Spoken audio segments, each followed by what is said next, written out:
So, celestial assumptions, here we are with the cherubim, the guardians of God, but not the galaxy. They just don't guard the galaxy. That's a different group. That's Star-Lord and his crew. This is not that crew. But they are guardians nonetheless. So if we go to the heavenly hierarchy, we see that we've moved down from the sons of God in the divine council that we finished speaking of last week in broad strokes. And now we're on to this strange group called the cherubim / seraphim. Hello. And so we're zeroing in on this group here. Now, I want to make a brief note before we get started here. Something to note. Although on the pyramid, I have placed them between the sons of God and the angels proper, technically they shouldn't be on the pyramid at all because they don't seem to have any governing power.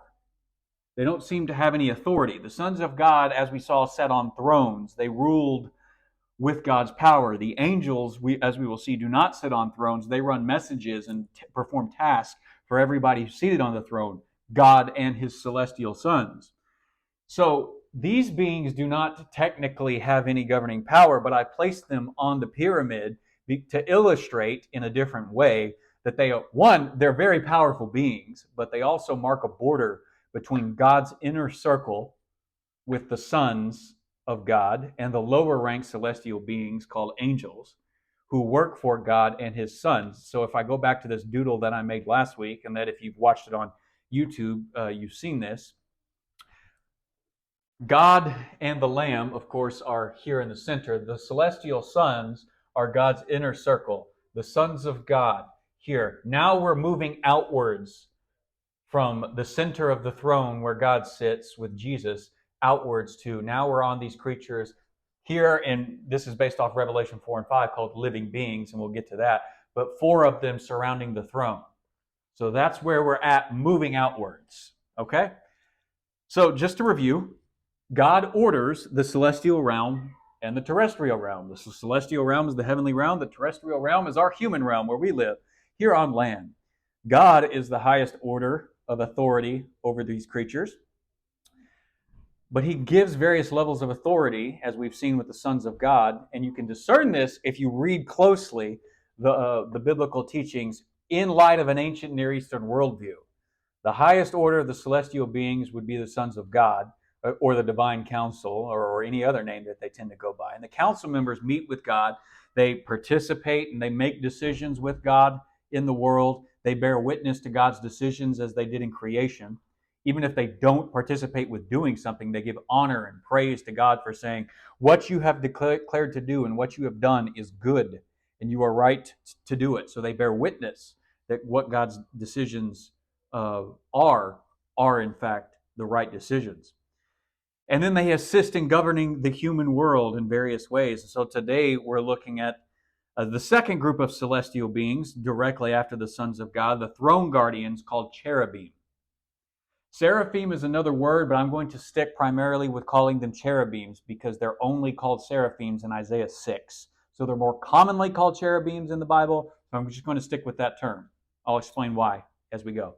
So the big idea for today is this. Just as all kings and gods in the ancient Near East had men or creatures who guarded entrances into their presence, Yahweh, the God and King of Israel, had throne guardians called cherubim, who keep unlawful creatures from approaching him without permission.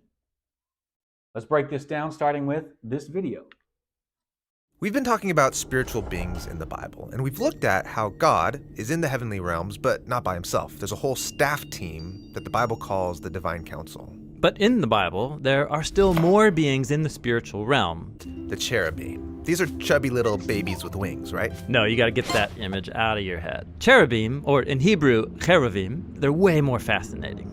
They're described as hybrid creatures, a collage of different animals, and every time they do appear, they look a little bit different. That's intense. Yeah, they're supposed to be intimidating. They stand guard at the boundary between heaven and earth. If you see them, you know you're entering the presence of the one who is above all and truly other. The first time cherubim show up in the story of the Bible, they're standing outside of the Garden of Eden.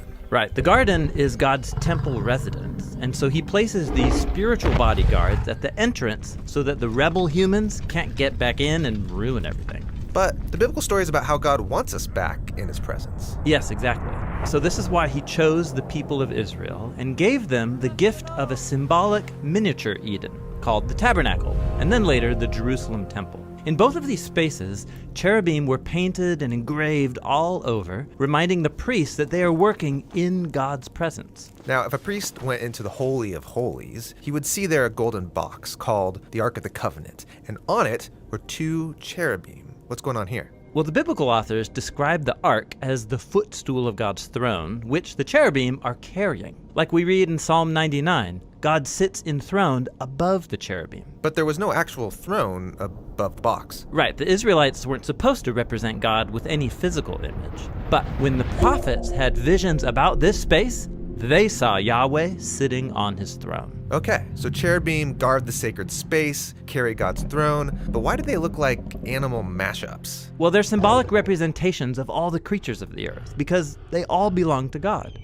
This is why in Isaiah's vision, all of the creatures are singing. Everything that fills the earth is God's glory. Like a choir. Yeah, through the cherubim, all creation offers praise to its maker. The descriptions of seraphim and cherubim found in the Bible are exotic and fascinating. But what should we make of these descriptions? Are these literal depictions or simply metaphor? And are metaphor and reality mutually exclusive? Let's start with the seraphim. Hebrew has 2 words pronounced saraph. One is a noun, meaning serpent. The plural is seraphim. The second is a verb meaning to burn. Many scholars believe seraphim means burning ones based on the verb saraph, and so they exclude serpent imagery. But sometimes both options can be in play at the same time. As we'll see, this is very likely the case with the biblical seraphim. Most of the time the noun saraph appears in the Bible, a regular old snake is in view. But in Isaiah 6, it clearly refers to spiritual beings. In the year that King Uzziah died, I saw the Lord high and exalted, seated on a throne, and the train of his robe filled the temple. Above him were seraphim, each with 6 wings. With 2 wings they covered their faces, with 2 they covered their feet, and with 2 they were flying. And they were calling to one another, Holy, holy, holy is the Lord Almighty. The whole earth is full of his glory. The seraphim were situated near God's throne. They are described as having 6 wings. 2 of them were associated with flying, and they could also speak. That's not a lot of data, but Isaiah's audience didn't need a lot of information because, unlike modern readers, ancient people were well acquainted with the idea of seraphim, supernatural beings whose depiction includes, at least in some respect, serpentine features. This description would have made sense to them, because, though supernatural, the seraphim had a conceptual connection to the terrestrial world. The key to understanding the seraphim is their location, the throne room of God. They were guardians of the presence of God. In the ancient Near Eastern mind, particularly Egypt, divine throne guardians were described as serpentine, specifically cobras. The same sort of merging of the supernatural and natural worlds is what's going on in Isaiah 6. Cobras can make the skin on the side of their heads and upper bodies expand. Ancient people referred to this flared skin as wings. Egyptian artists exaggerated this natural trait by depicting large bird-like wings on serpents. Artwork like this would have been well known in Israel. In addition, Israelites would have known that certain saraph serpents, like cobras, could spit venom, burning the eyes, and so an association with burning may also still be in view.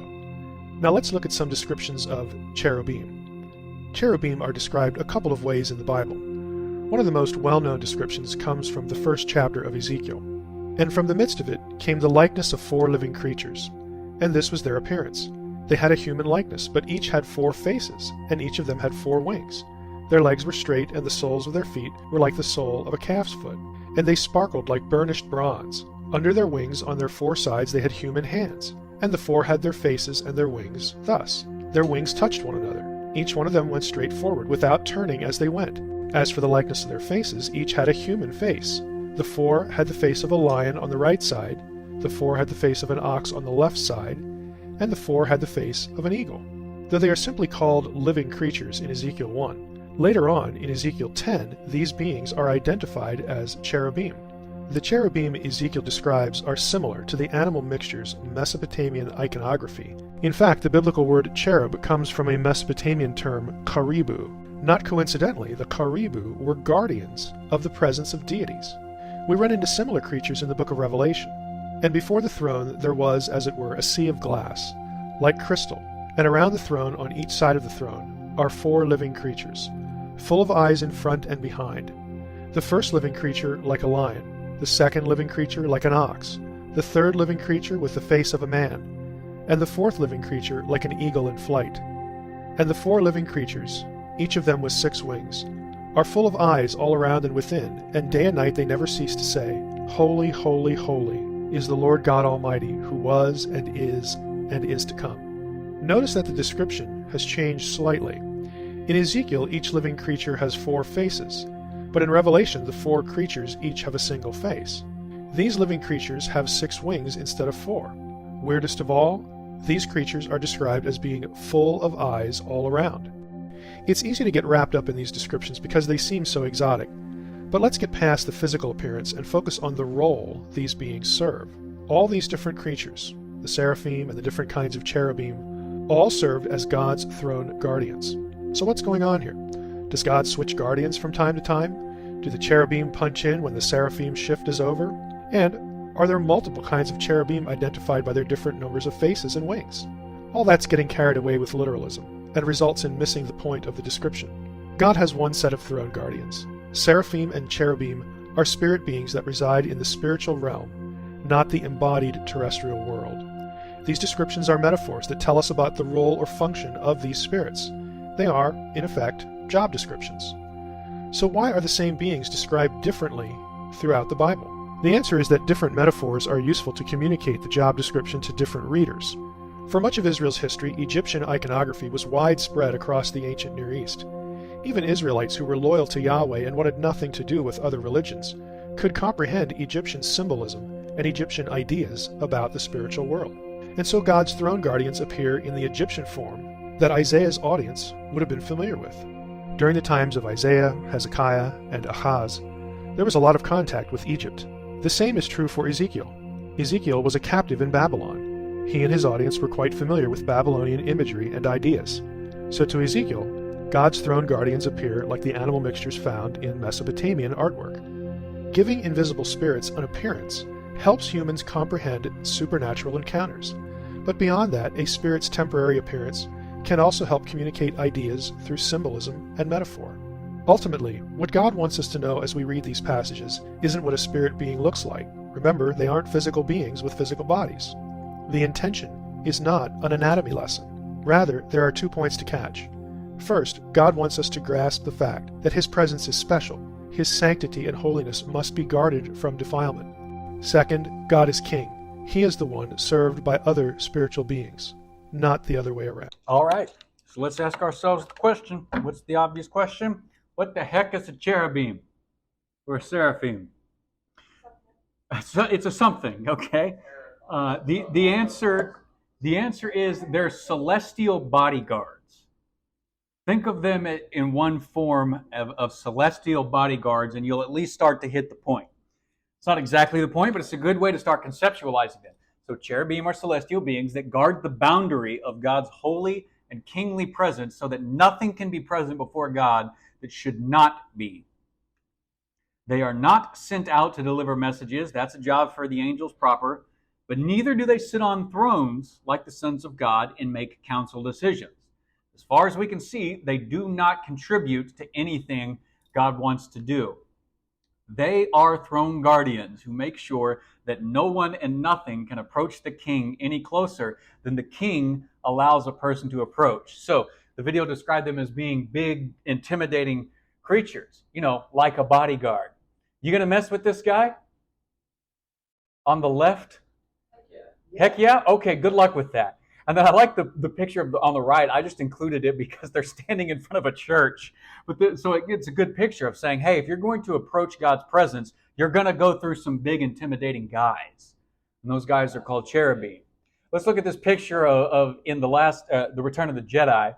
Here, it's very easy to pay attention to Palpatine and Vader and just miss the guys immediately behind them. These are the Imperial Guards. They are the best trained fighters without being Sith Lords in the entire galaxy. And they are basically brainwashed to be fiercely loyal to Palpatine. But do you see the point of the picture? They're forming a perimeter so that nothing can come closer to Palpatine and Vader. And you see the point.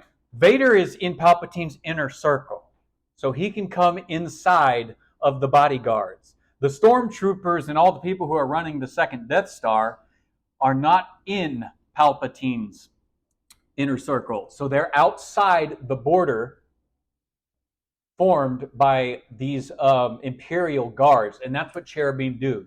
They form a boundary. Think of them as the celestial secret service. See these pictures of President Obama and President Trump? You see how they're evenly spaced around the president? One of the first things you do when you become president is learn how to actually walk and maneuver in public with your Secret Service agents. You're at equal distance between them. As you move, they move. If we really dove into, and we're not going to do it, the description of God's throne appearing to Ezekiel, these 4 throne guardians are moving around, and God's throne is moving back and forth all over the place like Secret Service guys. Wherever God moves, they stay in sequence with God, moving equally in and around him for God's honor and protection so that nothing can come closer to God, the way nobody is going to get to the president unless they go through the Secret Service agents. So one way to conceptualize cherubim is bodyguards, throne guardians, the celestial Secret Service agents. As the video pointed out, at the end of Genesis 3, when man is banished from Eden, cherubim are placed at the entrance on the eastern side to prevent humans from returning to God's presence. On God's capital on the earth, when humanity is banished, well, guess what? God's not just going to let you waltz back into his presence and his honor. You have disrespected him, you get out. In the tabernacle and later in the temple, when the temple is constructed, they're part of the picture. They are on the veil of the temple. When you enter, there's gradations of how close you can come to God's presence. God's presence is in the Holy of Holies. Only the high priest can enter the Holy of Holies once a year on the Day of Atonement to perform one sacrificial rite. Other than that, nobody crosses this veil. And on that veil are cherubim. It's part of picturing entering God's presence. You actually have to get past God's guardians. And if you got past the ones on the veil, you would see that the Ark of the Covenant inside the Holy of Holies. This was God's mobile throne, a visible manifestation of God's honor and throne when it left the tabernacle. If they disassembled the tabernacle and the priests were carrying it around on the poles that you see down here, they pictured moving God as royalty around. It's based off the Egyptian palanquin when they would literally carry around Pharaoh and his household. So it's a good picture of what it takes to approach God and honor God. And the cherubim are there to make sure God gets his honor, that God gets his respect. And if you dishonor him, you die. If you try and cross the boundary marker of the cherubim and enter God's presence unlawfully, you died. If you tried to enter the Holy of Holies into God's presence and pass those cherubim on the veil, you died. And nobody could go in there and get your carcass out. It was either going, if it was at the tabernacle, it was going to wait until they disassembled and moved the tabernacle, or they were just going to leave you there until the Day of Atonement. Anyways, so are cherubim and seraphim two different groups of celestial beings? Because we have different names and we have different descriptions.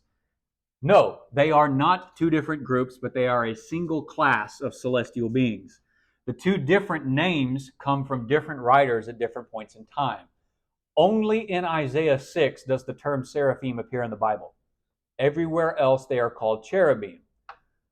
Or they're often referred to in a broader sense as just living creatures. And the video mentioned that. In Ezekiel chapters 1, 2, and 3, they're called living creatures. And then later on in chapter 10, he goes back and he says, those same creatures appeared to me, and then he specifically calls them cherubim.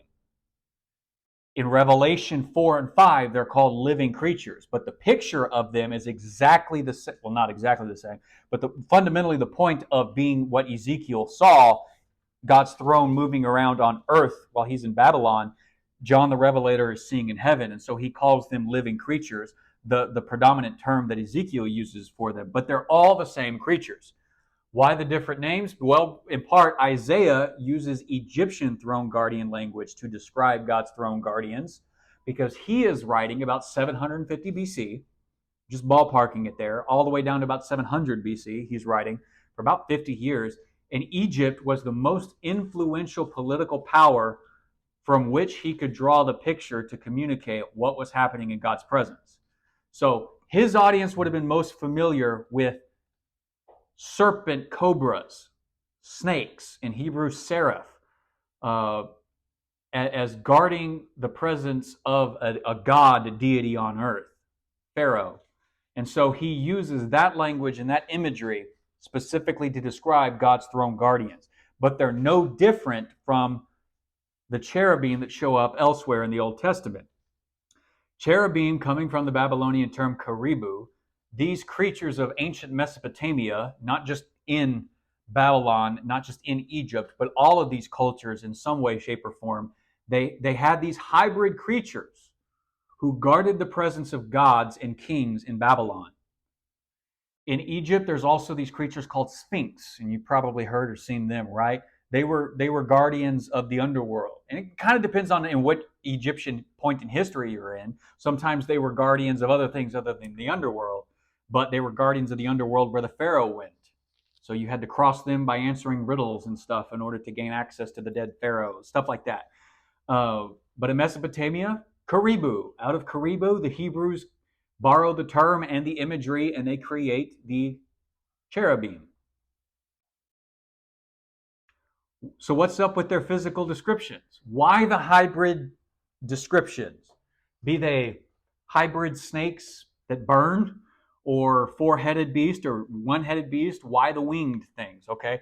So first off, note this: they're the only celestial beings where the physical descriptions in the Bible are drastically different. They're the only ones with wings at all. No other celestial being is described as having wings. No other celestial being has a multiple descriptions of heads. If you look at the one on the left, okay, that has 4 heads and 4 wings. So that's coming out of Ezekiel. The one on the right comes out of Revelation 4 and 5, where they have 1 head but 6 wings. So what? Why the different descriptions? Why the hybrid descriptions? Okay, so I've already mentioned most of this, but you can see the text here in the biblical descriptions that Dr. Heiser covered in his part of the video. So let's just skip this and go on to just the description of hybrid creatures. Why hybrid creatures? In the ancient world, these cultures were trying to mark off, hey, you're leaving normal human interactive space. You are now entering uncommon, abnormal space. You're going out from the everyday human terrestrial realm, and you are now entering the uncommon divine space of the gods. How do you know? Visibly, you can tell because these guardians are there to mark it off, and they're not normal. So you should, in fact, be paying attention and realizing where you are. Consider these animals and creatures were considered to be dangerous. Don't mess with them. They're meant to look big and intimidating, so you know you're entering the presence of a god, you're entering the presence of a king, you're entering into the presence of someone you might want to show respect to and be on your best behavior for. Otherwise, you will die. These beings will kill you. Hybrid creatures are meant to be big, scary, and intimidating to keep within us the attitude of where we are and how we should act. Perhaps the biggest and scariest hybrid creature of all is man-bear-pig. He's 1/2 man, 1/2 bear, and 1/2 pig. I'm super serial. So this comes from South Park, of all places. But you can see, I like this realistic picture of man, bear, pig, because if you actually ran into this creature, you'd be pretty freaked out and intimidated, right? Now, it's a joke in South Park that first discovered by Al Gore. Man, bear, pig is something we should all be on the watch for, like global warming, right? So, and so that's the joke in South Park. But the idea is if you actually ran into one of these creatures, short of piddling yourself, you might actually, realize, oh, I'm not as great and powerful as I thought. These beings are more greater and more powerful than I am, and they're only servants of the God who's more greater and powerful than they are. So it orients our minds to think correctly about God, to understand things about these creatures. Their appearances change based on who is writing and what they need to communicate to their audience. So Isaiah is writing in 750 BC when he's having this vision. Ezekiel is writing at like 600 BC. So it's like a 150-year difference. They're 1,000 miles apart because Ezekiel has been carried off into Babylonian exile. He's on the bank of a river. So he's going to draw from a different visible picture group than Isaiah is in order to explain things to their differing audiences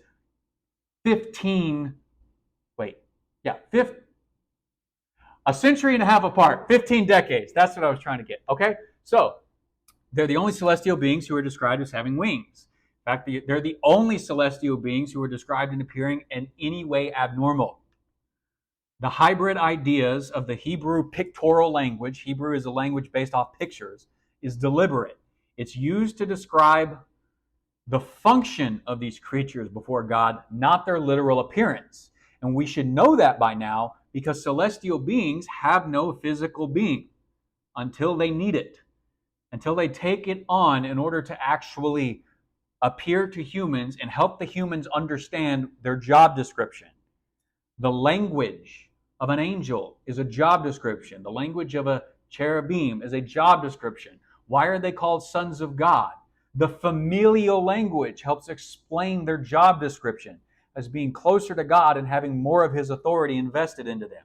It's all the same regardless of which class of celestial being we're in. So the spirit being appears, the author has to write it down, and so he figures out and is free to choose whatever symbolism he needs or wants to that he thinks can actually communicate the idea to his audience. That's Michael Heiser's diagram there, and Dr. Heiser is brilliant to make this clear. In the year King Uzziah died, Isaiah says, I saw the Lord high and exalted, seated on a throne, and the train of his robe filled the temple, and above him were seraphim, each with 6 wings.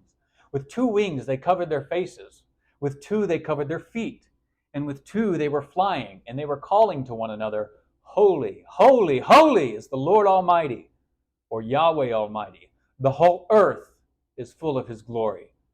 So he just calls them seraphim, gives them a brief description, and moves on. And so you're the reader. Let's start up here in this corner and work our way down to the other bottom corner. You're reading the scroll of Isaiah. He's just used this term, seraph. Seraph means serpent or burning one. Well, serpents can burn. And serpents, at least serpents like cobras, can burn. And cobras have wings. Okay, so maybe you're thinking of a throne guardian, because this is a throne room scene, as we've already been looking at. Isaiah 6, the call of Isaiah to ministry here, is a divine council scene. God is meeting with his council, and you hear God talk with his council if you read on, but we're looking at just the descriptions of Isaiah being outside of these guardians, and he's describing them as some sort of burning serpent creature with wings. Okay, so you can think of a throne guardian with wings down there based on the cobra. And so maybe we're supposed to adopt the Egyptian influence of his day of thinking of a serpent with wings as a cobra. And you've probably seen these Egyptian hieroglyphic icons with serpent wings before, right? It's just an exaggeration of the literal truth. to mark off that these guardians are guardians of more than just the physical world. And so Isaiah says they have 6 wings. Okay, so there's some sort of burning snake. What does that mean with 6 wings? Is it supposed to look like this, or is it supposed to look like a man? Judging by his language, I don't know that it really matters. Are they appearing to him as a man? Because another way of conceptualizing burning ones is to say, it hurt my eyes to actually look at these creatures. When Revelation or Ezekiel describes them as having eyes all around, eyes were another way of describing the stars because they shined. The brighter they shine, the harder it is to look into the eye of a creature that you conceptualize as a god. So it could just mean it hurt my eyes to actually look at them because they were bright and shiny. Maybe that's what it meant. Maybe their appearance is literally a burning snake. Maybe their appearance is of a man with 6 wings that burns. Either way, it doesn't matter. The point is not literalism. It's not an anatomy lesson. The main difference between the seraphim in Isaiah and the cherubim in Ezekiel is in their descriptions. Isaiah, again, uses the language from Egypt to describe the celestial Secret Service agents, while Ezekiel uses Babylonian language. And all the rest of the biblical authors outside of Isaiah borrow from Babylonian, Mesopotamian, Cherubim, throne guardian language. Okay, I've already mentioned this, so I just got my slides a little out of order. Look, they just have different audiences. Their audiences wouldn't have understood what was happening if Ezekiel used Isaiah's description. So he uses his own. But just pay attention. Literalism misses the point. God has one set of throne guardians. If we went back to the picture of Palpatine and his imperial guard, they all look the same. They're devoid of individual personality and form, right? You can't tell who they are. They're all dressed the same. They've given up some individuality to take on some greater purpose. The point is not the descriptions of the cherubim, because maybe they look like these creatures here, the way the Bible Project has pictured them. But they can appear different ways at different times because they're not terrestrial beings bound by any one physical form. But they guard God's throne by making sure we don't come any closer than we're allowed. But they also guard God's throne by announcing God's great presence. What does that mean? In the end, their purpose is to tell us something about God and his status as king of the universe. We lose focus on God because they seem interesting and weird to us. And so we want to pay more attention to them than we do to God. And whenever you hear about cherubim, they typically get a little off focus here. And if you ever from this point on hear about cherubim or seraphim talked about in a sermon on Sunday morning, they will probably leave out what they're actually doing. Holy, holy, holy is Yahweh Almighty. The whole world is full of his glory. They're singing and announcing, yelling out, proclaiming, they're heralding, crying out this phrase. It's altered in Revelation 4 and 5. Who was and is to come, instead of the whole world is full of his glory. But the fundamental phrasing means the exact same thing. He's just updated it from Hebrew to Greek. People like to get distracted and fill in their own ideas of maybe cherubim is one class of celestial being and seraphim is another. Google them this week, and you'll see most people are like, oh, okay, there's 7 classes of angels, and there's this angel here and this angel here, and there's the cherubim, and then there's the seraphim or the seraphim and the cherubim, because some people put them in the other order. And Second Temple Judaism talks about, oh, there's archangels, and there's 7 archangels, and as we saw last week, we can only name one, and they start making up these stories to clarify themselves, all the time getting distracted from that day to today, getting distracted that the whole point of learning about any of the sons of God, of the cherubim, or of the angels is to figure out something about God, not for the sake of learning these creatures themselves. And if you ever hear somebody go on and on about angelic or celestial beings and they cannot tell you what it has to do with God, don't listen to them and don't pay any attention to them. The sons of God are important to learn because they serve God. So who's greater, God or his sons? And who's greater, God or the cherubim who sing his praises? Good. I mean, it's not a vastly difficult concept to understand, but it's so easy to overlook because these are intriguing to us. We don't mark off sacred space with weird hybrid creatures. And so we go back and we read the accounts of people who did, and we get confused and start paying attention to the wrong parts of why we're being told about them at all. Why are they yelling out this phrase over and over again? They are constantly announcing God's greatness so that everyone around him, even the other celestial beings, can't help but fail to miss whose presence they're entering. And when prophets, men who are allowed to be part of the divine council meeting, when prophets are brought into a divine council meeting in session, they're drawn to this message of saying, oh, I'm in God's presence now. And how does Isaiah respond? Pull out your Bibles and go to Isaiah 6. We got a minute here, so we'll just take a time and look at this. Isaiah 6. Go there and just read me Isaiah's response. Then I said, it's all over. I am doomed, for I am a sinful man. I have filthy lips and live among a people with filthy lips. Yet I have seen the King with the Lord. The King, the Lord armies. Good, thank you, Grant. So his entire response is, oh crap, I am dead because I've laid eyes on God. He doesn't care that these cherubim are there, the seraphim, as he calls them. His entire focus is on God, and so should ours be, whether in Isaiah 6, Ezekiel 1, 3, 10, Revelation 4 and 5. Whenever you come to a divine council meeting, these creatures may be big, intimidating, but the whole point is they're not near as big and as intimidating as God is. They derive their power from God. Oh crap, I'm in God's presence. I wasn't ready for this. You think Isaiah went to the temple that day knowing he was going to meet with God that way? Of course not.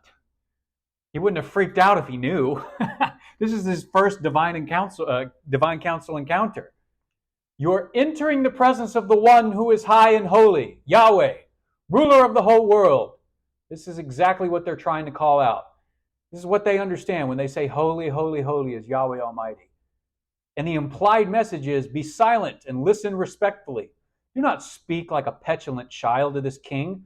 Show honor and deference. He is greater and you are lesser. Act like it. What's the proper response when you enter God's presence? Pretty much like Isaiah. Freak out.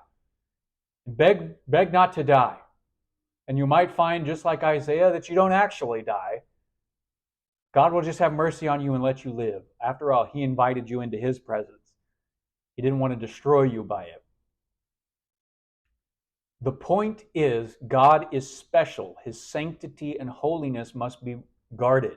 So the cherubim stay close to God, always on the job to prevent evil people or even celestial beings from unlawfully coming up to the king. The point is that God is the king. He's served by all of these other spiritual beings. Don't be distracted by them and miss who you're actually supposed to be learning about. Entering the presence of a king without permission is just something you could not do. It was so disrespectful to the king that you were likely to die just for trying. And I'm talking here now about literal kings on earth in human courts. Let's look at this scene from Esther chapter 4, verses 8 through chapter 5, verse 2. Mordecai the Jew gave Hathach a copy of the text of the edict for the annihilation of the Jews, which had been published in Susa, to show his niece, Queen Esther, and explain it to her. And he told him to instruct her. Mordecai told Hathach to instruct Esther to go into the king's presence and beg for mercy and plead for him for his people. So what happened here is Mordecai, a Jew, living in exile under the Persian king Artaxerxes, has become pretty high and influential in the court, but his niece Esther, whom he raised after her parents died, has been wed to Artaxerxes, the pagan king. So she's a Jewish woman married to a pagan king after his first wife died. And in the story, this guy Haman, I forget his name, decides he's going to manipulate the king of Persia and get the Jews throughout the entire empire wiped out. Mordecai's found out about it, and he says, Esther, it's your responsibility to do something about it. Go to the king's presence without being called or summoned. Go into the king's presence and beg for mercy. Hathach went back and reported to Esther what Mordecai had said. Verse 10. Then she instructed him to say to Mordecai, all the king's officials and the people of the royal province know that for any man or woman who approaches the king in the inner court without being summoned, the king has but one law, that they be put to death unless the king extends the golden scepter to them and spares their lives. But 30 days have passed since I was called to go to the king. Meaning, I don't just walk into the king's presence. Nobody does. You're either allowed, summoned, or you take your life in your hands and you hope that the king will spare your life after the fact. But then Esther's words were reported to Mordecai. He sent back this answer. Do not think that because you are in the king's house, you alone of all the Jews will escape. For if you remain silent at this time, relief and deliverance for the Jews will arise from another place, but you and your father's family will perish. And who knows but that you have come to your royal position for such a time as this? Then Esther sent this reply to Mordecai, go, gather together all of the Jews who are in Susa and fast for me. Do not eat or drink for 3 days, night or day, and I and my attendants will fast as you do. When this is done, I will go to the king, even though it is against the law, and if I perish, I perish. So Mordecai went away and carried out all of Esther's instructions. On the third day, Esther went into put on her royal robes and stood in the inner court of the palace in front of the king's hall. The king was sitting on his royal throne in the hall facing the entrance, and when he saw Queen Esther standing in the court, he was pleased with her and held out to her the gold scepter that was in his hand. So Esther approached and touched the tip of the gold scepter. So the king actually spares her life. But boy, she was playing a dangerous game, and she knew it. She was not even of the same birth as the king. It's not like she could say, well, she's his wife, and she can't even claim to come any further than he allows. But he actually does seem to be fond of her and actually has some love for her. So what the principle we need to remember is, as in heaven, so on earth. They set up these human courts like this and say you can't approach the king because the human courts were supposed to be set up the way they imagined and pictured the divine courts to function. You can't just approach a god in pagan ideology, and even in Hebrew ideology with the temple. You can't just approach God. So how does this change how we perform worship here on earth? Does knowing any of this change the way we approach worship here? What attitudes do you bring with you into worship services on Sunday mornings? Are you just laid back and cool and just like, oh, I'm calm, I'm good, I'm just here with my friends, no big deal? And you think you're just going to walk into God's presence with everybody else? Do you think God appreciates when even his own children come to him and say, "What's up, dude? Yeah, there's this old phrase when you guys were first born called Jesus is my homeboy." It was on t-shirts, and it was this big thing of saying, "Oh, God's cool, man. You don't need to treat him like what he actually is, a king, and show respect. No, Jesus is your homeboy, bro. He's another one of the fellas. Yeah, right on, dude." It was this really insulting attitude in cultural Christianity 15 years ago when I was your age or a little bit older. And yet, when we just think we're going to go into the worship service and we're just going to, not really prepare ourselves to meet with God, that God's just going to meet with us and be okay with whatever lackadaisical, relaxed attitude we bring him. Maybe God wants you to actually learn from these pictures the same thing the prophets did. You're entering the presence of God. Show respect. Be silent. Pay attention. Don't be on your phone. Don't turn and talk to your neighbors. Shut up. This is a serious time and place to be in God's presence. And you know what? It always will be. And entering God's presence should not be the same as going to the movies and being entertained. Learning divine council scenes and the celestial beings in there can tell us and show us how to reorganize things on earth in our community gatherings so that we show God proper respect. Or do we just do things at church to make ourselves comfortable and easy? Because here in the West, that's exactly the way a lot of Protestant churches do it. We don't come in with the attitude of awe and respect for God. How many of y'all went with us the first Sunday of this year when we were over at the Episcopal Church having worship over there? Just Allie? Those are really good things to go to. High church liturgy, they're called. Where as soon as you walk into the building, sometimes the building's really tall and you feel really small. Good. You're really small and God is really big. That's the point of the architecture. It's quiet. And maybe there's some light music playing, but it's contemplative so that you get into the mindset of shutting up because you don't just talk in God's presence. God talks and we listen, or at least that should be the case. And He'll invite you to talk and respond when He's ready. But you show deference by letting Him speak first. Letting Him invite you in doesn't mean saying, sweet, okay, cool, I'm here, I'm good. No, not even in Christ do we just waltz into God's presence. Even if you can, as the author of Hebrews says, enter boldly into God's presence. If celestial beings don't approach God in any way that could be regarded as dishonoring Him, why would we in America be so laxed in our worship attitude? Maybe it's because we've missed what the cherubim are calling out. Their visible presence tells us whose presence we're actually entering, but in case we're blind and we can't see it from looking at them, they call it out so we can hear it. Holy, holy, holy is Yahweh Almighty. He's completely different than other, and you're entering His presence. Show some respect. And maybe we figure out what needs to change in worship here at ALF to actually embody that attitude in our worship. Maybe on Wednesday nights we need to have a more serious, and on Sunday mornings a more serious attitude towards God.